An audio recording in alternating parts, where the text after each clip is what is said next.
Hello, future nurses, and welcome again to our topic for this Community Health Nursing 2, which is epidemiology. These are the objectives that we need to discuss for this topic. We need to identify the epidemiological models used to explain the disease and health patterns in populations, use the epidemiological methods to describe the state of health in a community or aggregates, to calculate the epidemiological rates in order to characterize population health, and to understand the use of epidemiological methods in primary, secondary, and tertiary preventions. And lastly, we need to evaluate the epidemiological study design in researching health problems. Let's start. According to World Health Organizations, epidemiology is the use of the distributions and determinants of health and disease in human populations. It serves as the principal science of public health, providing the evidence base for understanding patterns of illness and identifying the risk factors and guiding interventions to prevent disease and promote health. So by examining who is affected, where, when, and why epidemiology plays a critical role in shaping the policies, allocating the resources, and developing strategies that improve population health outcomes. In epidemiology, investigation of disease patterns in a community often involve comparing people who became ill that those who remain healthy. And then the person-place time models provide a framework for this analysis. When we say the person, component answer the questions who by examining the demographic characteristics such as age, sex, socioeconomic status, health, and disease status. And then the place component identifies where the disease occurs, considering the factors like geographic locations, climate, environmental exposure, and even political or social conditions that may influence the health. And then the time component explore when disease occurs, including the specific times of day, week, or season, as well as in the long-term trends across months or years. By analyzing diseases in terms of persons, place, and time, public health professionals can identify the risk factors, track the patterns, and design the effective prevention and control strategies. Descriptive epidemiology focuses on studying the amount and distribution of diseases within a populations, helping public health professionals identify the patterns of occurrence across the different groups, place, and times. These patterns often provide clues about potential causes of the disease and guide further investigations. In contrast, analytic epidemiology goes deeper by examining the complex relationship among multiple determinants of the disease. It is concerned with investigating the causes or etiology of the health problems, testing the hypothesis, and identifying the risk factors that contribute to the development of the disease. Together, descriptive and analytic epidemiology provide a comprehensive understanding of health events, from recognizing the trends to uncovering their underlying causes. These are the epidemiological triangles. In the epidemiological triangle, the agent represents the etiologic factor or cause of the disease, which may take the different form. Nutritive elements includes excessive intakes or deficiencies of essential nutrients, both of which can lead to the health problems. Chemical agent consists of poison, toxin, and allergens that may harm the body. Physical agents involve factors such as ionizing radiations, mechanical forces, or environmental hazards that can cause injury or illnesses. And then we have your infectious agents that are living organisms capable of causing the diseases, including the metazoa, which is the worms, protozoa, bacteria, fungi, rickettsia, and viruses. Identifying the specific agents involved is critical in understanding the disease causations and planning effective preventions and control measures.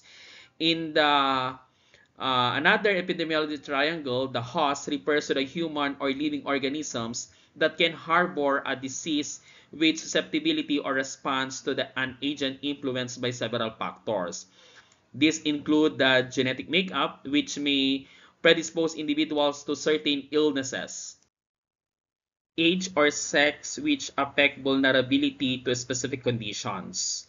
An individual's ethnic group and physiological states such as pregnancy, nutrition, or stress level also play important role. Prior immunological experiences, whether through active immunity from prior infections or vaccinations, or passive immunity from maternal antibodies or immune globulin, influences resistance to diseases. Additionally, the presence of intercurrent or pre-existing diseases can weaken defenses, while human behavior such as lifestyle choices and risk-taking activities further shapes the host's likelihood of exposure and illnesses. And the other epidemiological triangle, the environment, refers to the extrinsic factors that influence the presence of an agent. So the host exposure to it or the host susceptibility to disease. The physical environment includes factors such as climate, geography, housing, sanitations, and pollutions that can affect disease transmissions. The biological environment involves interactions with other living things such as human population, density, plants and animals that may serve as reservoir or vectors. The socio-economic environment shapes health risks through occupation, patterns of urbanization, level of economic development, and social disruptions such as war, migrations, all of which can alter exposure and vulnerability. Together, these environmental conditions interact with the host and agents to determine whether the disease will occur. Next, we have the wheel model of human environmental interactions. Explain the relationship between a host and the environment in the development of the disease. At the center of the wheel, the hub represents the host and extrinsic characteristics such as age, genetics, and health behavior. Surrounding this hub are the three segments that symbolizes the environmental factors influencing the health outcomes. The biological environment, which includes the agents like bacteria, viruses, and other living organisms. The social environment factors such as culture, socioeconomic status, family structure, and community support. And then the physical environment elements such as climate, housing, sanitation, air, and water quality. The models emphasizes that disease does not arise from a single cause, but from the constant interactions between the host and the multiple layers of the environment. In epidemiology, risk factors are variables or exposure that increase the likelihood of developing a disease. Just as epidemiologists investigate infectious diseases, they also apply similar methods to identify and analyze the risk factors for chronic conditions. This is especially important because most chronic diseases do not have a single cause, but develop from a combination of influences such as genetics, lifestyles, and environment. Risk reduction strategies aims to minimize these influences by modifying the behavior or exposure, such as quitting smoking, improving diet, or increasing physical activity. Since chronic diseases like heart disease are influenced by multiple interacting factors, the web of causation models is used to demonstrate the complexity of this relationship, unlike simpler models that focus on one cause. The web highlights how numerous the risk factors such as hypertension, stress, poor diet, lack of exercise, and genetic predispositions interconnect and collectively contribute to the disease development. Eco-social approach expand the understanding of health and illness by looking beyond the individuals and emphasizing the interactions between macro level, socio-environmental factors such as poverty, racism, social inequality, environmental pollutions, and access to healthcare, and microbiological processes such as infection, genetics, and physiological responses. According to Smith and Lincoln, this model challenges the more traditional risk factors approach, which tends to focus on individual behaviors and personal choices as the main causes of the diseases.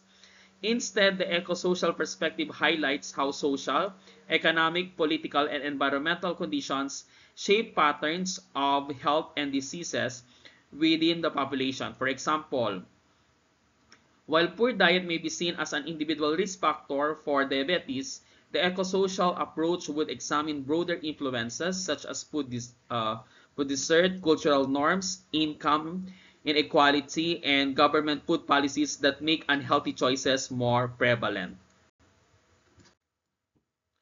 These are the calculation of the rates. A rate in epidemiology is a statistical measures that shows how open a health-related event such as disease, injury, or death occurs in a population over a given period of time. It allows practitioner to interpret the raw number in the relation to the size of the population at risk, making comparison across group or regions more meaningful. So these are the basic formula. The rate is the number of health events in a specific period.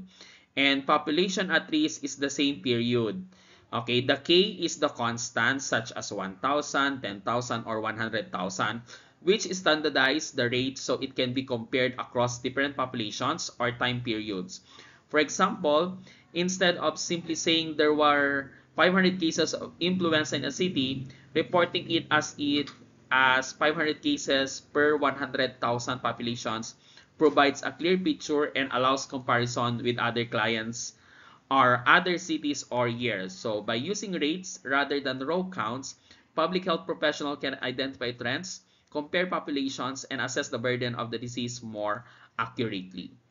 Okay, as you can see on your screen, that is the calculation of rates, which has rate is equal to numerator over the denominator. So in the numerator, the number of health events in the specific periods, and then the denominator is populations in same area in same specific period. Okay, we have your morbidity or incidence and prevalence rates. In public health, two principal types of morbidity rate are commonly used to measure the occurrence of the disease within a populations. We have your incident rates, that is measure the number of new cases of disease or conditions that develop in a populations during a specified time period. So it reflects the risk of developing the disease and is especially useful for studying the causes of the disease and effectiveness of prevention strategies. A special form of incident is attack rate, which refers to the proportions of people who become ill after being exposed to the disease during a specific outbreak. And then we have your prevalence rate. This measures the total number of cases, both new and pre-existing, of specific diseases or conditions present in the population at a given point in time. So it reflects the overall burden of the disease in a community, and it's useful for planning health services and allocating the resources. Together, incident helps track emerging or spreading diseases, while prevalence highlight the extent and impact of ongoing health problems in the community. Okay, so these are the how to compute the morbidity, incidence, and prevalence rate. Okay, these are the other rates. We have your crude rates. These measure the occurrence of disease, death, or other health events in an entire populations without taking into account factors such as age or sex. While easy to calculate, they may not be accurate for comparing population with the different structures. And then we have your age-specific rates. These measure health events within a specific age group, which is death rate among individuals aged 65 years old and older. So this allow for more accurate understanding of how diseases or mortality affect certain age categories. And then we have your age-adjusted rates, which is standardization of rate. These rates eliminates the effect of age differences between population, allowing for pair comparisons. For example, when comparing cancer death rates between two countries with very different age distribution, age adjustment gives a more accurate picture of the risk. And then we have your proportionate mortality ratio. This represents the proportion of all deaths due to specific causes during a certain period. So it is useful for identifying the leading causes of death in a populations. Okay, and then we have your infant mortality rate.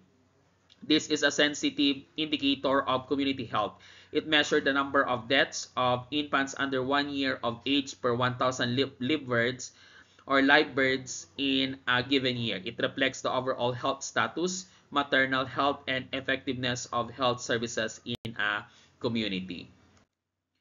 Okay, so these are the age-specific rate, that is a type of public health measures that focuses on a particular age group within a population. So it considers the number of health events such as death, births, or cases of the disease occurring in that specific age group divided by the total of individuals in the same group during a defined period, and usually expressed per 1,000 or 100,000 populations. This rate helps health professionals identify the risks, trends, and health needs unique to different life stages, such as infant mortality, teenage pregnancy, or elderly death rates. Unlike the crude rates, which apply to the entire population, age-specific rates give a clearer and more precise picture of how health outcomes vary across the age group. And then we have your proportionate mortality ratio is an indicator that shows the percentage of all death in populations that are due to specific cause during a given period of time. It does not measure the risk of dying from the causes, but rather relative importance of that cause compared to all others. Proportionate mortality ratio is especially useful for identifying the leading cause of death and setting health priorities in communities. We have the concept of risk. We have your risk refer to the probability or likelihood that an individual experience an adverse health event within a certain period of time. It helps estimate how vulnerable of a person or group is to a health problem. And then we have your risk factors, that is specific exposure or characteristic that increases the likelihood of developing a disease. So these are open external to the individual, such as smoking, poor diet, unsafe water, or exposure to infectious agents, but they can also include internal factors like genetics. Attributable risk estimate the amount of the diseases in a population that can be linked to a specific risk factors. It answered the question how much of this disease could be prevented if the risk factor were eliminated. This is especially useful for guiding public health interventions. And we have your relative risk ratio. It's a measure of association between exposure and the disease. It is calculated by dividing the incident rate of the disease in the exposed group by incident rate in the non-exposed group. Okay, we have the use of epidemiology in the disease preventions. We have your primary prevention focuses on the health promotions and specific protections before disease occurs. It includes strategies such as immunization, healthy lifestyle promotions.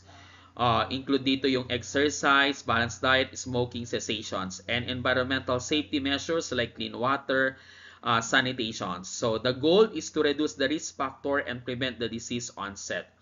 Next, we have your secondary prevention. Involves screening and early diagnosis to detect diseases in their earliest and most treatable stages. Example include blood pressure checks, mammograms, pap smear, and tuberculosis testing. The purpose is to halt or slow disease progression through the early interventions. And lastly, we have your tertiary prevention. Applies when a disease is already established and irreversible. It focuses on limiting disability, preventing complications, and rehabilitating the patient to improve quality of life. Example include physical therapy for stroke survivors, cardiac rehabilitations, and support groups for chronic illnesses. Epidemiological studies plays a key role in all three levels by identifying the risk factor, vulnerable populations, and effective strategies, especially in chronic and advanced diseases, where preventions, early detections, and rehabilitation must be carefully balanced. Okay, establishing the causality is one of the central goals of epidemiology. Since identifying what causes a disease allow health professionals to design preventions and treatment strategies. So to determine whether a factor truly causes the disease rather than just being associated with it. Epidemiologists often apply a set of well-recognized causal criteria. Here are the 6 key criteria that is established or help to establish a cause and effect relationship. We have your strength association, a strong statistical relationship between exposure and the diseases makes causality more likely. And then we have your dose-response relationship, risk of the disease increases as the level of duration of exposure increases, supporting a causal link. We have your temporarily correct relationship. The exposure must occur before the onset of the disease. Cause always precede effect. And then we have your biological plausibility. The association must make sense in light of current biological and medical knowledge. Example is smoking causing lung cancer through the damage of the lung tissue. And then we have your consistency with other studies. Findings should uh, the findings should be reproducible in different populations under different circumstances in multiple studies. And specificity, the exposure is associated with only one disease or the disease result from only that exposure. Although less emphasized today, it is still strengthened evidence of causality when present.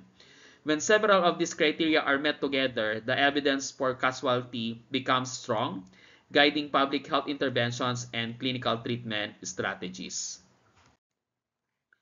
Screening is a key public health activity designed to identify the risk factors or detect diseases in their earliest, open asymptomatic stages. When interventions are most effective, since it aims to catch the disease after initial pathological changes but before the symptoms become advanced, screening is usually considered a secondary prevention activity. Example, include the blood pressure check for hypertension, mammogram for breast cancer, and vision screening in school. Community health nurses often organize and conduct screening programs. In doing so, they must follow the established guidelines, which include ensuring the test is reliable and valid. The disease is significant to public health. The screening method is acceptable to the population, and appropriate follow-up care is available. Effective screening not only benefits individuals through early treatment but also help communities by reducing the diseases burden and healthcare costs. Screening is only effective if it is followed by the proper treatment and care. Detecting a disease early has the little value unless there is a system in a place to manage those who test positive. In the planning phase, public health professionals must determine whether early diagnosis will truly provide a benefit to the client, such as improving life expectancy or enhancing quality of life. For example, early detection of hypertension is useful because effective treatment exists that reduce the risk of stroke or heart attack. A critical prerequisite for screening is availability of medically sound treatment and follow-up services. Without accessible care, screening may create anxiety without improving outcomes. Therefore, health planners and community nurses must ensure that every positive case is linked to adequate and appropriate follow-up treatment, whether through referral system, community programs, or direct care services. These principles ensure screening programs are both ethical and effective, contributing to real improvements in community health. Surveillance in public health is the systematic and continuous process of collecting, analyzing, interpreting, and disseminating health-related data within a community. So it serves as a mechanism for the ongoing monitoring of health events such as infectious diseases, outbreaks, chronic disease trends, or environmental hazard.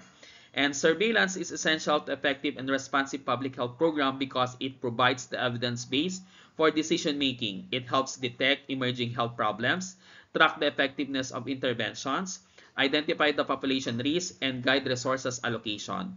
For example, disease surveillance allows rapid response to epidemics like influenza or dengue fever, while injury surveillance can shape policies on workplace safety or traffic control. So in short, surveillance acts as the early warning system of the public health, ensuring that the program remain proactive, adaptable, and effective uh, in protecting community health.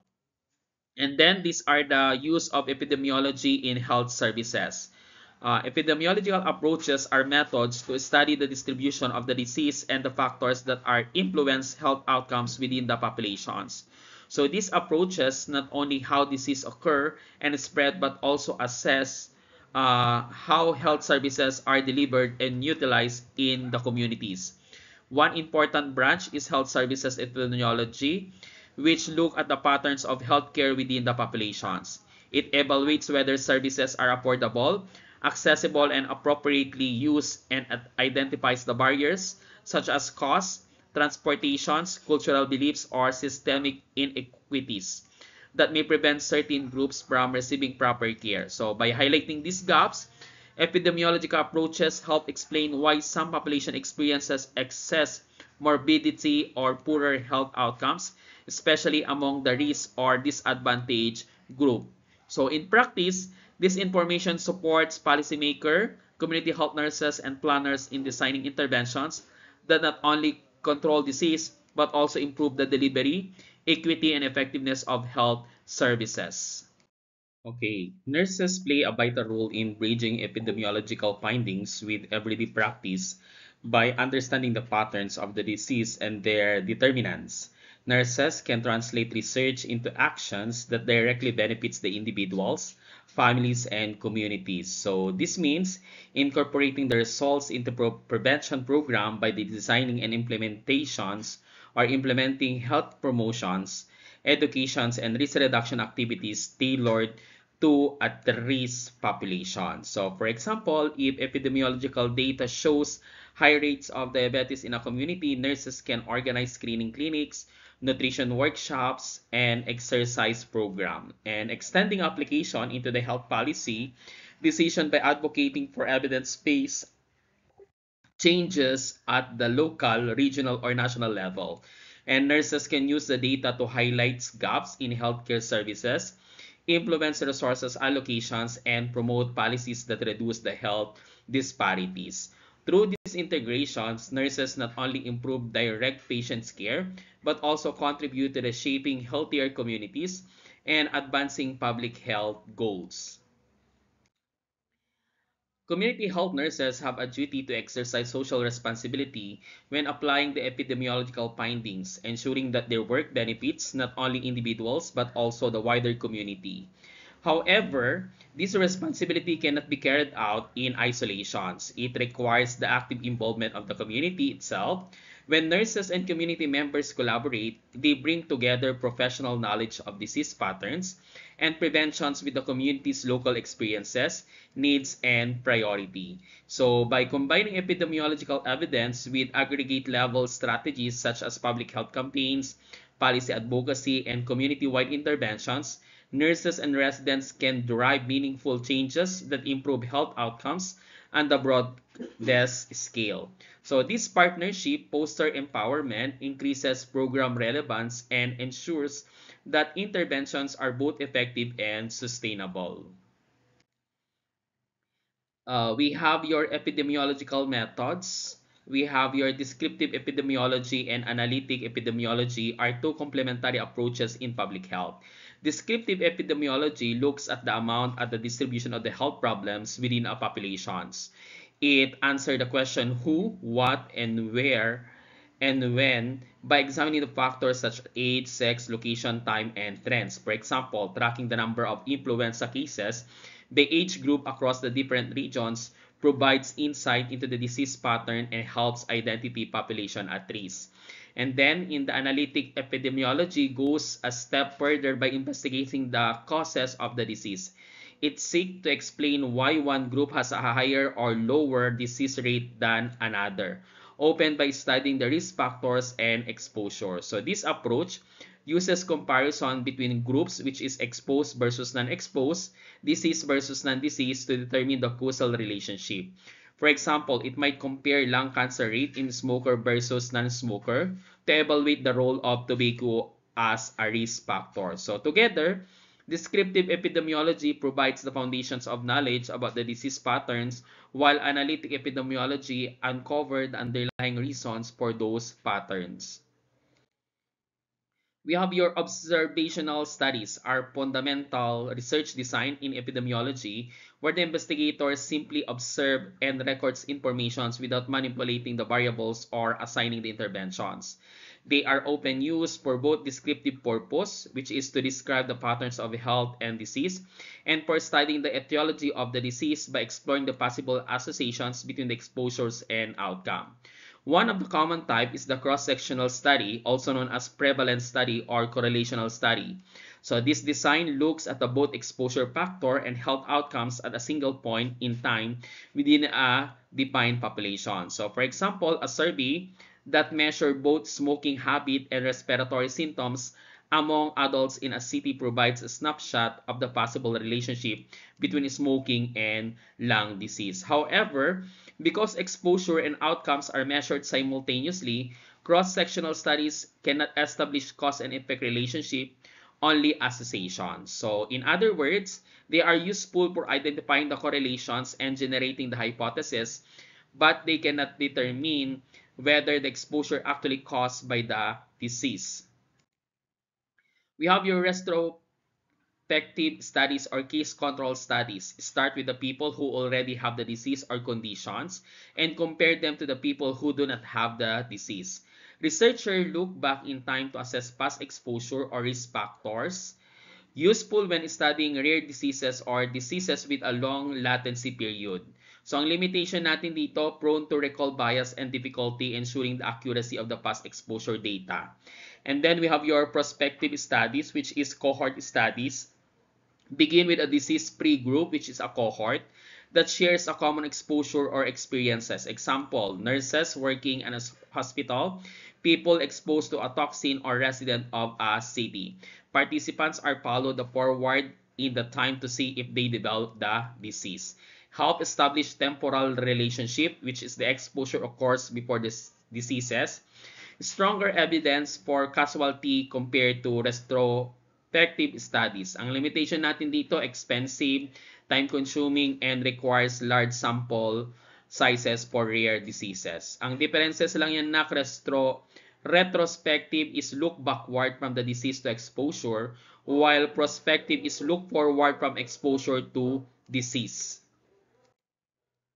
Okay, in the experimental design, a research approach where subjects are randomly assigned to an experimental group which is receive the treatment interventions or a control group which is receive no treatment, standard care, or placebo.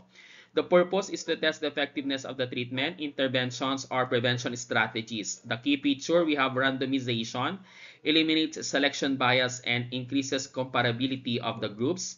Control groups provide a baseline for comparison.